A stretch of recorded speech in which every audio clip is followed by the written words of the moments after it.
Bang Adi. Oke, mungkin biar yang lain ada pancing tokannya masing-masing.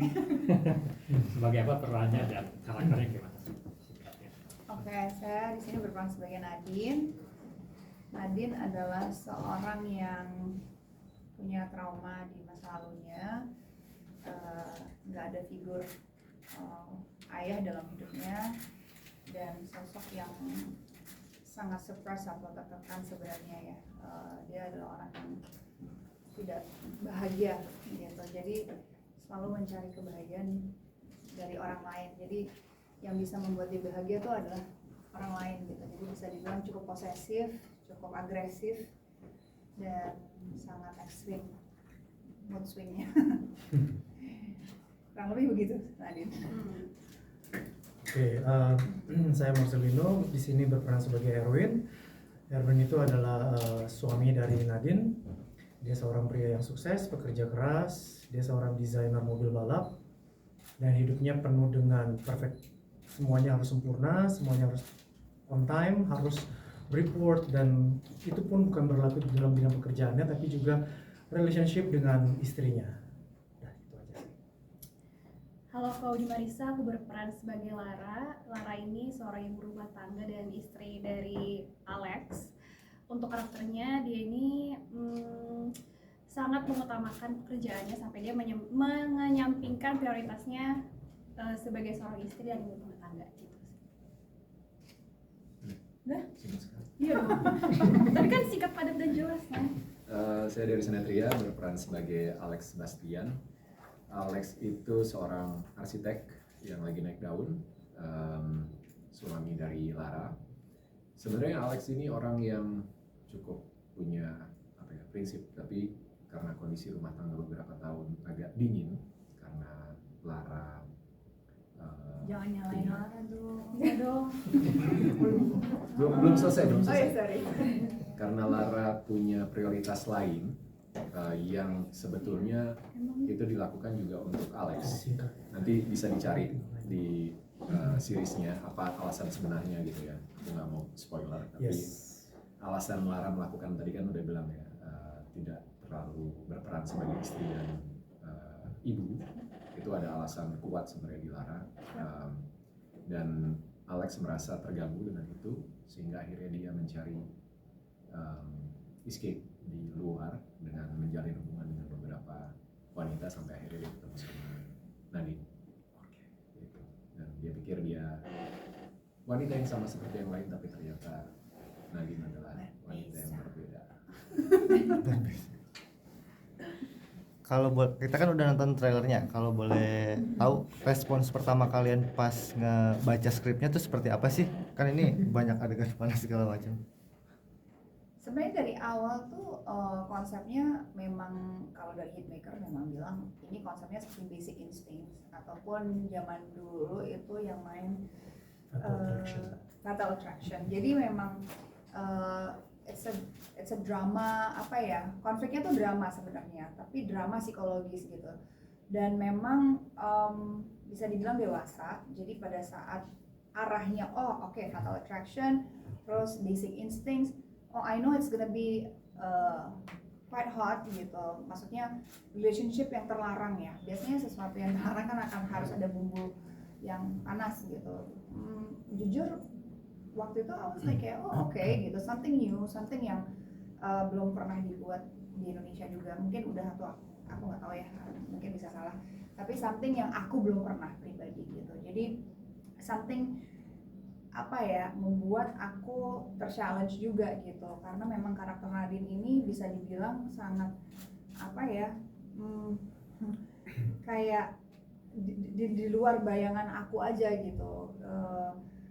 Posesifnya dia, begitu banyak kemarahan yang di dalam dirinya, begitu banyak luka dan kehilangan gitu, sehingga logika dan kesadaran dia sebagai individu dan manusia tuh udah lepas gitu. Jadi aku lebih tertarik ke situnya sih sebagai karakter gitu. Jadi terlepas ada bumbu panasnya sih sebenarnya I don't see that as something yang wow banget, tapi aku lihat journey si karakter ini yang arahnya kemana. Jadi memang waktu baca skripnya sih cukup intens ya, dari 1 sampai 10 waktu kita reading tuh cukup intens dan cukup roller coaster emosinya gitu, kayak oke, mungkin satu episode pertama itu kita dibawa ke sesuatu hal yang kayak indah, kemana nih arahnya gitu. Masuk episode 2, 3 and escalate ke sampai dengan 10 itu benar-benar membuat apa ya, karakter ini tuh menjadi lebih dark gitu. Sebenarnya karakter Nadine tuh udah gelap sih, dia sangat dark gitu, tapi ketemu dengan situasi yang membuat dia punya harapan, ternyata harapan tuh dikubur lagi, dan akhirnya sisi gelapnya itu menjadi lebih gelap aja sih. Jadi cukup apa ya, aku kalau nginget Nadine aku sedih gitu loh, perempuan ini menyedihkan sekali ya gitu. Kalau aku gitu ngelihat karakter Nadine, kok lu menyedihkan sekali sih jadi orang gitu. Jadi apa ya, ya kayak apa gitu, kayak meranin orang yang ada di sini tuh kayak gitu, kayak oh my god, jangan deh gitu. Semoga aku nggak ada di situasi seperti Nadine.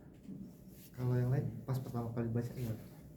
Ngeliat Kalau saya pribadi emang udah dikasih tahu dari awal, cuma penasaran aja seperti apa sih karakter yang akan saya bawa, dan begitu baca, begitu develop karakternya, ternyata karakternya sangat-sangat menarik dan kompleks, dan karakter ini belum pernah saya perankan sebelumnya.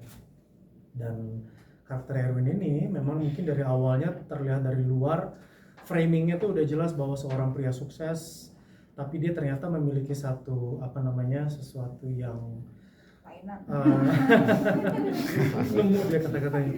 Iya, ternyata dia memiliki sesuatu yang unik dalam menjalin hubungan dengan istrinya, khususnya dalam hubungan intimnya. Dan tapi di satu sisi yang lain, nanti setelah episode berikutnya dan berikutnya akan akhirnya semakin jelas kemana arahnya, dan karakter yang saya perankan itu memang ternyata mungkin akan relate dengan beberapa pengusaha-pengusaha sukses juga di luar sana yang sangat menutup dirinya, ternyata ada sesuatu di dalamnya. Dan mudah-mudahan di sini digarapnya dengan begitu cantik, dengan semua yang bermain di sini begitu apik. Saya sih puas dengan penokohan itu. Kalau aku sih jujur ini pertama kali sih project yang ceritanya kayak gini. Cuman kalau untuk aku pribadi sih aku tidak melihat dari cerita panasnya ya, karena aku nggak terlalu banyak Banyak sampai debu gitu. Jadi aku lebih ke karakter sih. Jadi kan dia seorang istri, seorang ibu, kayak relate aja sama kehidupan pribadi aku. Terus kayak aku harus memerankan sebagai istri yang baik, aku banget gitu. Terus kayak ibu rumah tangga gitu. Terus kayak banyak banget konflik yang menurut aku sangat intens banget di cerita ini. Jadi kayak menurut aku ya kenapa enggak gitu, coba dengan cerita yang berbeda dari project sebelumnya, terus juga lebih dewasa di project ini gitu. Jadi pas lihat ceritanya bagus banget, dan gak hanya satu tokoh yang ditonjolin gitu, tapi semuanya tuh punya cerita dan plotnya masing-masing gitu. Jadi kayak menurut aku hal yang bagus, kenapa nggak coba aja, dan ternyata ya jadilah Main Api di C gitu. Silahkan Pak, udah ditunggu jawabannya. Makasih loh. Iya, Main Api ini plot ceritanya cukup menarik, dan bisa dibilang penulis menceritakan keseluruhan rangkaian cerita dari episode 1 sampai 10 itu berdasarkan masing-masing karakter ya. Karena yang aku sadari dari Main Api, setiap karakter itu mengambil pilihan-pilihan dalam kehidupan mereka, sehingga cerita berkembang dan jadi sesuatu ensemble yang sangat menarik. Dari perspektif aku sebagai aktor yang melihat keseluruhan cerita, lalu dari karakternya juga sangat banyak sebetulnya tokoh-tokoh yang diciptakan dalam cerita seperti Alex gitu ya, tapi banyak layer emosi dan pemikiran Alex yang mungkin dalam kehidupan sehari-hari ada orang-orang yang seperti itu juga gitu. Tapi pilihan-pilihannya memang nggak umum, nggak common, nggak semua orang ambil pilihan seperti itu. nggak ketahuan aja kayaknya. Ya, bisa jadi. Lebih jago kayaknya, atau Nggak mungkin terekspos. belum ketemu lawannya. Cantik ya. Main Kebetulan cantik. Enggak lah, tapi kayaknya banyak yang viral-viral juga. Ada aja. ada, tapi nggak semua. Iya maksudnya kan nggak ketahuan, itu ketahuan yang viral aja gitu. Udah damai. Kebetulan Nggak maksudnya karakter semua ini menurut aku sangat manusia kok gitu. Iya. Bukan yang kayak kita ngada-ngada banget Iya. atau skripnya Iya, tuh betul. ngada-ngada Nggak gitu. fiksi. Yang kayak over the top banget sebenarnya nggak. Mungkin part of the enggak sih, ada juga sih yang sampai gitu ya. iya, Ini lanjut ada. aja. Ada spoiler tuh takut. Makanya kan dalam, makanya. dalam tadi aku bilang dalam hidup itu kan setiap orang punya pilihan masing-masing gitu. Tapi setiap pilihan orang juga berbeda gitu. Dan di Main Api penulis bisa dengan tepat membuat pilihan-pilihan yang dibuat oleh karakter ini memang berdasarkan alasan yang logis, sehingga kita nggak bertanya-tanya ketika baca, kita kok gini, kok gini, enggak, tapi ya udah mengalir gitu, dan itu merangkai jadi sebuah cerita, ensemble cerita yang sangat kuat dan bagus. Dan kayak Luna tadi bilang di awal, eskalasinya sangat menarik untuk diikuti dari episode 1 sampai 10. Dan mungkin belum tentu dalam aku sebagai aktor bisa mendapatkan kesempatan untuk memainkan karakter seperti ini di project-project yang lain. So this is one of a kind project yang saya buat di lewat. Ya mungkin waktu kita preskon di awal itu kan pernah bilang ya, mungkin ada beberapa bulan yang lalu pas kita di Hitmaker kita preskon soal series ini. It's a character driven gitu loh. Maksudnya cerita ini terjadi karena karakternya begini loh gitu loh. Bukan cerita dan Yang membuat dibuat ya. dan akhirnya si karakter melakukan ini karena kebutuhan cerita gitu. Tapi berkembang dan mengalirnya cerita adalah karena si karakter ini punya karakter yang sangat spesifik dan sangat signifikan dalam melakukan dan mengambil langkah-langkahnya gitu. Jadi akibatnya jadi cukup fatal gitu. Akibatnya jadi sangat-sangat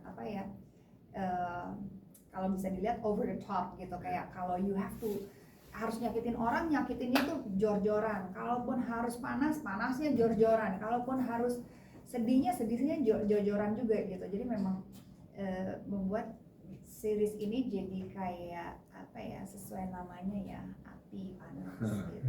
Karena sebenarnya nggak, ini implisit sih sebenarnya, nggak cuma sekedar menjual hot in a steamy kalau bisa dibilang intimate scene gitu, tapi secara ceritanya juga panas gitu. Kayak antara saya dengan Erwin tuh kita punya hubungan yang sangat panas gitu, nggak keintimasinya aja ya, tapi secara The emosi relationship ya. ini tuh kita begini gitu, tapi nggak bisa apa-apa karena adalah suami istri. Mereka juga punya situasi yang sedang panas di dalam rumah tangganya gitu. Jadi semua orang di sekitar ini punya permasalahan yang membuat keadaan jadi panas. Jadi nggak cuma panas itunya, tapi secara relationship juga panas gitu. Makanya main panas. Main panas. Main api Dan aku yakin mungkin teman-teman juga setuju bahwa karakter-karakter yang ada di Main Api ini ngasih ruang eksplorasi yang cukup besar buat kita sebagai aktor untuk memainkan masing-masing karakter. Iya. Kalau tadi kan dibilang kalau karakter Nadine ini tuh dark ya. Nah, untuk kalau memasuki jiwa Nadine ini mungkin effortnya sejauh mana sih Kak? Apa sampai nyari referensi yang terkait atau nyari orang-orang yang mungkin bernasib sama? Ya, aku jujur sempat ngobrol sama aku ketemu ada seseorang yang mengalami gangguan bipolar. Aku observasi dikit lah sama dia gitu, kayak mungkin aku jangan bilang gangguan ya, tapi mengalami kondisi bipolar lah ya. Sorry itu di jadi banyak observasi tentang masalah emosi orang yang mengalami bipolar itu sendiri gitu, karena memang I have to say Nadine itu kecenderungannya bipolar, tapi mungkin lebih ekstrim. Sempet ngobrol sih sama dia gitu, ciri-cirinya apa sih gitu. orang yang bipolar tuh seperti apa gitu. Kalaupun mood swingnya juga kan setiap orang walaupun keadaannya sama tuh beda-beda reaksinya. Tapi ada satu dan dua hal yang mirip-mirip lah gitu.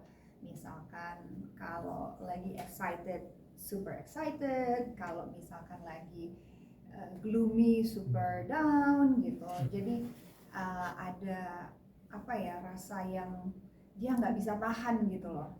Kayak misalkan Nadine ini kan ingin memiliki sekali Alex gitu ya. Dan perasaan itu tuh udah nggak bisa ditahan gitu. Jadi barrier apapun tuh akan didobrak gitu. Karena memang orang dengan keadaan tertentu memang sisi mental logisnya itu udah hampir tipis banget gitu. You will see her, him, or siapapun itu dengan orang yang normal aja gitu. Unless kita berhadapan langsung dengan cukup intens, baru akan kelihatan kondisi mental stage seseorang itu gitu.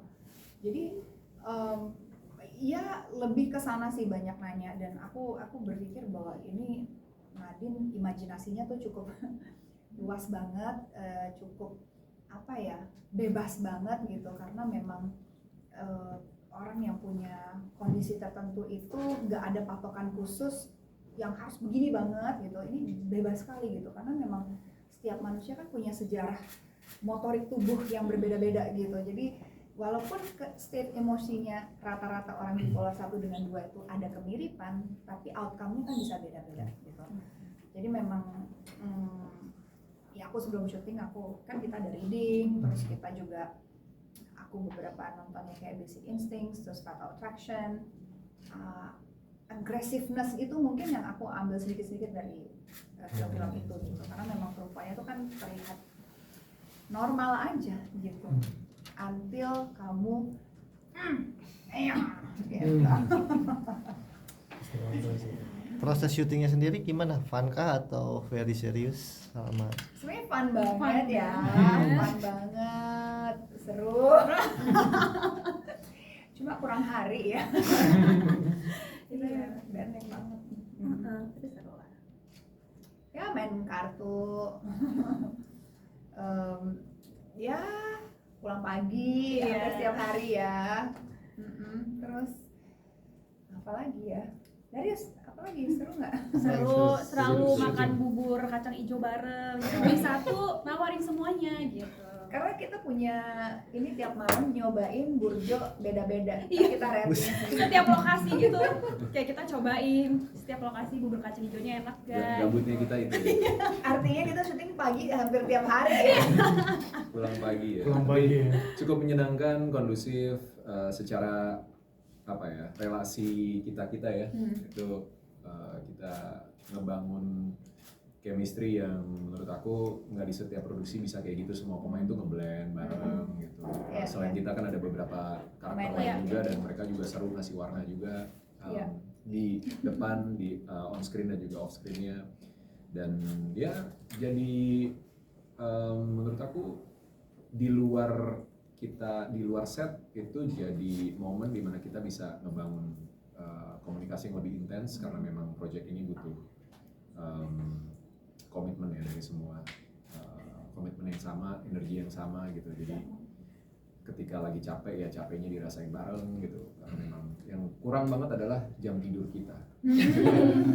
Ngomongin komitmen juga, tadinya kita juga jaga badan ya, Jaga. persiapan, Iya. makan protein lebih banyak.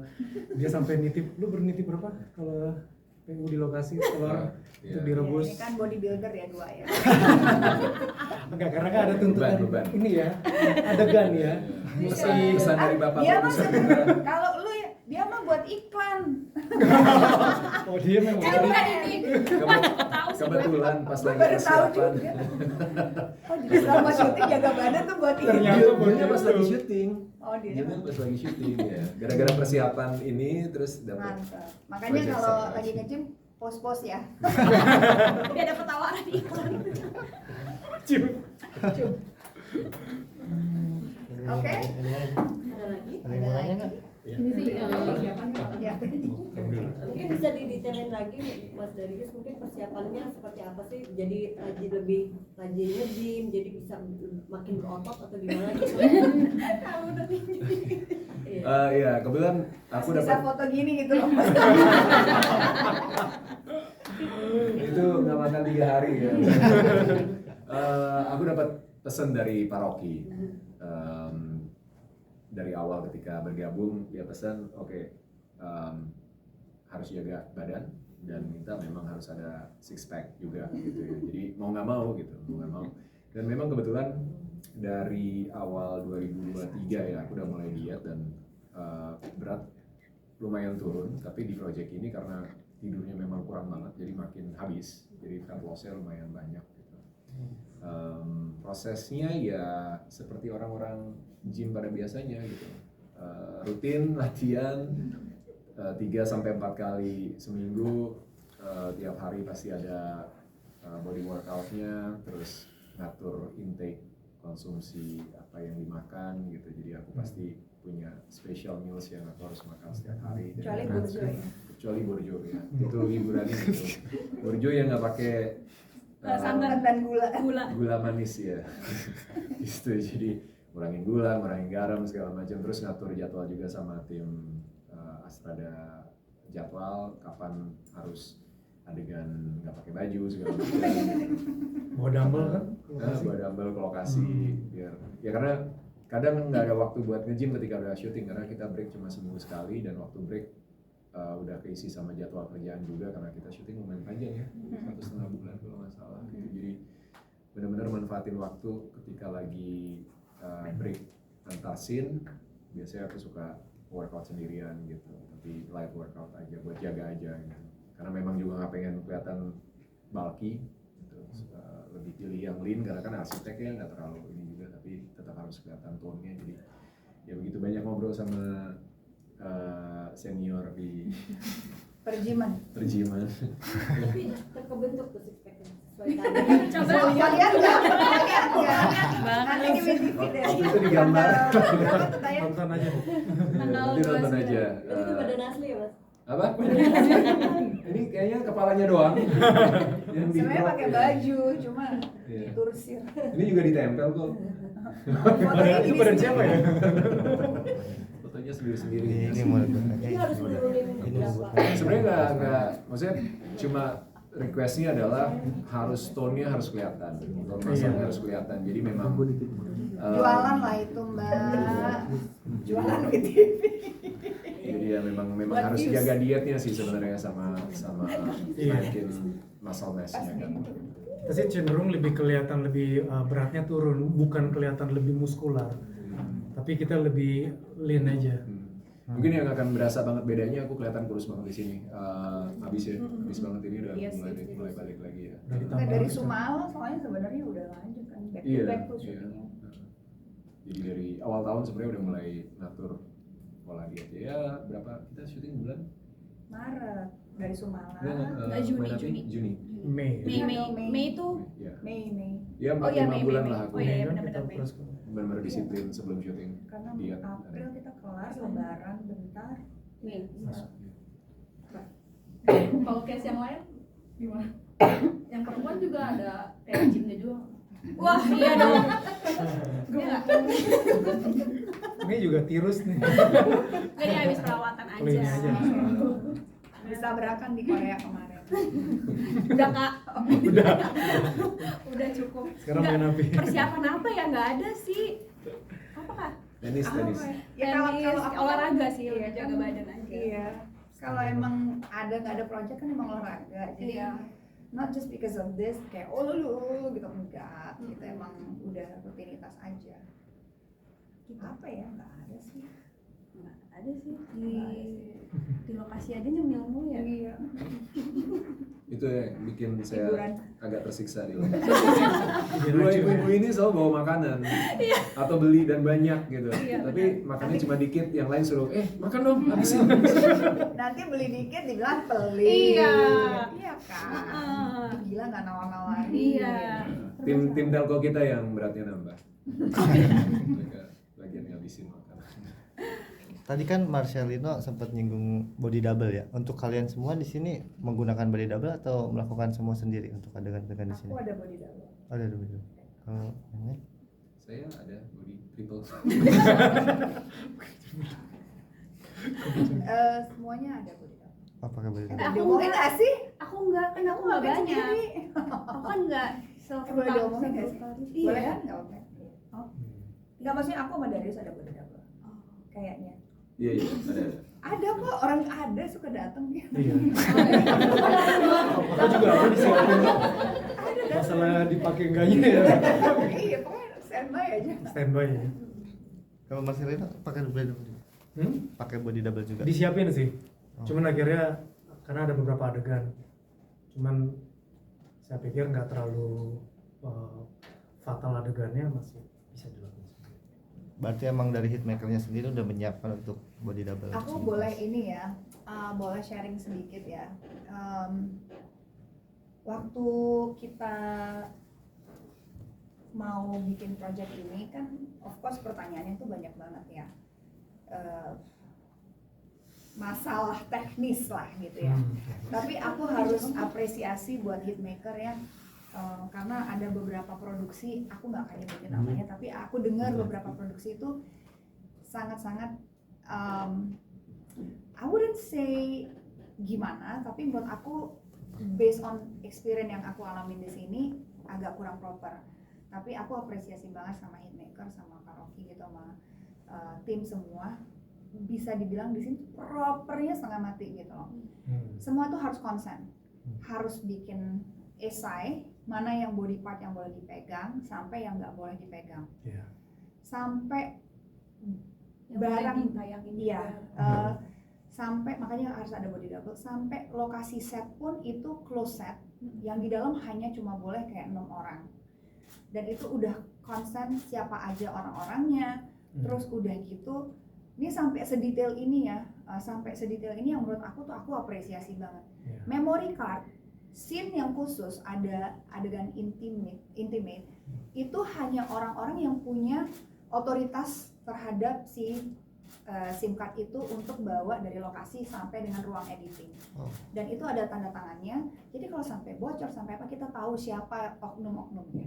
Jadi sedetail itu membuat kita juga nyaman, tenang, dan kita juga ada IC namanya Intimacy Coordinator yang belajar tentang anatomi tubuh, yang belajar tentang sebagai apa ya partner mana yang boleh disentuh, mana yang enggak, itu kita harus konsen semuanya. Kita harus tanda tangan dan kita betul dan kita juga latihan. Jadi apa yang kalian lihat dan kalian pikir itu misalkan seperti terkena body part itu ternyata tuh sebenarnya nggak ada sentuhan direct seperti orang pada umumnya lah gitu. Saking propernya menurut aku sangat-sangat nyaman dan nggak ngerasa ini sesuatu hal yang burden me kayak oh my god I'm gonna do that gitu. Enggak, sangat-sangat profesional. Dan bahkan IC kita ya gitu Mbak Putri gitu ya, siapin satu kit gitu dari permen dari segala sesuatu sampai ada bola yang khusus buat dijepit apa supaya partner kita nggak nyentuh tubuh kita. Seproper itu gitu loh. Bahkan sampai celana dalam, maaf ya buat Darius gitu, bagian itu juga ada celana dalam khusus. Untuk perempuan juga ada. Jadi seproper itu membuat kita jadi kayak it's very apa ya secure to work in this kind of environment gitu loh. Apalagi sebenarnya ini kan orang akan berpikir seintimate itu gitu, tapi di lokasi itu sama sekali tidak ada kayak rasanya wah gitu kayak enggak. Saking profesionalnya udah kayak bukan sesuatu yang tabu lagi gitu loh. Karena gimana ya dari jelasinnya ya? Iya. Ini pasti dari sisi gue gitu ya, sangat teknikal gitu. Iya, sangat teknikal dan ini kan kayak koreo ya, kayak koreo gitu. Jadi semua adegan-adegan intimate itu dipersiapkan sedemikian rupa, dibicarakan dari awal, dari kita mulai persiapan reading dan lain-lain, bahkan masing-masing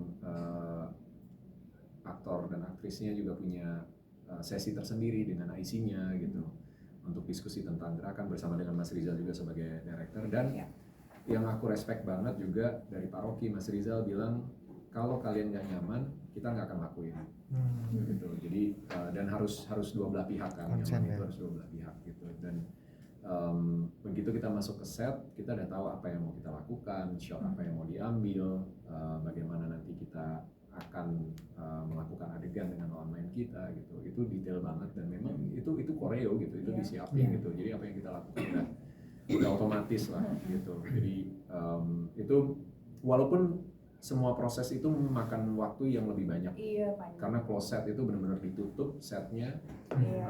lalu steril, HT terbatas, handphone udah pasti Nggak dikumpulin boleh ada yang semua, masuk. nggak boleh ada yang masuk segala macam. Handphone gitu. semua diambil. Itu menambah mungkin 2-3 jam daripada kalau kita langsung take gitu kan. Jadi itu effort yang bisa dilakukan oleh hitmaker dan tim produksi dan kita appreciate banget sama itu. Dan juga Mas Rizal bisa dibilang udah sangat ini ya, kayak I just love him gitu, kayak the way he treated the scene gitu tuh udah di workshopin dulu di pre-production gitu loh. Dan di pre-production itu udah jadi satu scene, ini nanti shotsnya ini, jadi sama tim IC dengan bukan body double ya, maksudnya tim IC memperagakan nanti gerakannya gini, shotsnya yang dari sini, jadi meminimalisirkan gerakan-gerakan ataupun shots yang nggak perlu gitu. Jadi memang udah sangat terkonsep. Jadi apa yang kalian lihat kayak wow, bisa sedemikian kayak tapi kita bisa tuh ngerasa kayak sangat-sangat biasa aja gitu, karena sangat teknikal dan sangat well prepared. Jadi kita nggak ngerasa ini jadi kayak oh my god nggak sama sekali gitu. Jadi maybe ini bisa jadi apa ya, aku berharap banget gitu dengan adanya Main Api dan cara cara produksi yang baik, ini udah punya standar. Di mana harusnya kalau ada intimate scenes harus dilakukan secara proper seperti ini, dan ini standarnya dari Amerika gitu, bukan yang dibikin sendiri, tapi ini memang prosedur yang memang udah dari film Hollywood, film apapun, kalau ada intimate scenes memang seperti ini. IC-nya juga certified semua. Betul. Jadi I hope mungkin production it's gonna be another add production cost, but kita sebagai pemain tuh secure banget gitu, nyaman banget, itu yang paling penting kan gitu. Oke. Ada lagi? Terakhir ya? Soal peranan yang sekarang dimainkan ya, itu seberapa menantang, cukup menantang, lumayan atau sangat menantang, dan apakah ini si Erwin ya, ada nggak sih istilahnya buat orang seperti Erwin dengan gejala yang dia tunjukkan itu, mungkin dalam psikologi itu dia tuh apa gitu loh, istilah psikologinya seperti itu, sama Maksudnya kalau tadi Nadine aku kan bipolar gitu, kalau Erwin tuh apa? Nah, Erwin mungkin ada istilah Apa supaya ya? dia tahu apa dan gimana menggali, apakah baca buku untuk untuk developing karakter saya. Oke, sebenarnya Erwin saya lebih banyak ngobrol sama sutradara ya, sama Rizal. Dia cuma bilang mungkin lu lebih mirip kayak, karena kita sama-sama senang komik sama superhero, jadi dia cuma kasih gimmicknya yang gampang buat saya terima. You are dark Tony Stark. Wow.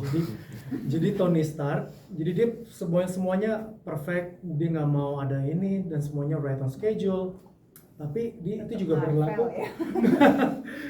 Tapi ya dia ternyata memiliki satu intimacy yang sedikit yang berbeda gitu, tidak seperti pria-pria pada umumnya. Tapi dengan bergulirnya episode demi episode, ternyata dia ada satu esensi yang menarik dari karakter ini. Saya ngomong banyak takutnya spoiler. Tapi memang first appearance dia akan sangat menarik, dan mungkin untuk kaum perempuan akan they gonna love him or hate him. Akan ada dua pemikiran seperti itu sih. Dan saya sendiri memang akan melakukan satu persiapan juga. Waktu itu Rizal juga minta ada beberapa shot khusus, diminta saya juga memang harus tampil shirtless, dan akhirnya ya memang saya sempat diet juga karena waktu itu sebelumnya sempatnya agak bulking, akhirnya saya turunin 6 kg jadi lebih kurus dan tapi lebih lean. Jadi ntar pas nonton mungkin akan kelihatan lebih kurus dari ini. Tapi ya well done sih semuanya, especially scene sama Luna juga dengan Nadine very interesting dan ya Belum pernah sih. iya belum pernah. Nah, kita Sebagai manusia seorang Luna Maya, asik belum kepikiran sih untuk ada di dunia kita ini sih gitu. Karena memang apa ya, sisi dunia yang agak berbeda aja ya. Tapi menurut aku ada orang-orang seperti itu, ada banget. Jadi bukan sesuatu hal yang di luar nalar banget, tapi memang orang yang seperti Erwin, seperti Lara, seperti Alex tuh ada banget gitu. Cuma nggak muncul aja ke Permukaan. Sorry, ini kalau aku dikit, ini Darko di staff ya. Dia womanizer atau playboy? Oh, dia justru enggak. Dia hanya dengan satu pasangan aja, yaitu istrinya. Cuma memang dia treatmentnya aja yang agak beda-beda khusus. ya. Oke, sudah. Oke. Kita foto dulu ya. Boleh?